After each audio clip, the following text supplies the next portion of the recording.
Hello, in this video I'm gonna show you how we can connect a Bluetooth device to Samsung Galaxy S24 Ultra. Over here I have my example earbuds that I can connect to this device. In order to do that, first we need to turn on Bluetooth.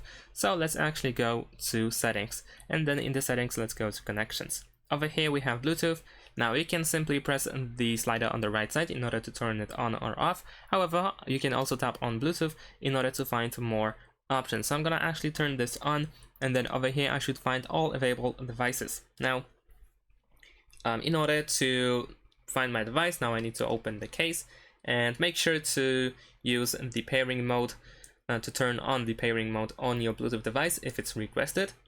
And then once your Bluetooth device is in the pairing mode, you should be able to find your device. If not, press scan in the top right corner in order to refresh and find the list of all devices nearby once again. So once you find your Bluetooth device, then you need to simply select it from the list.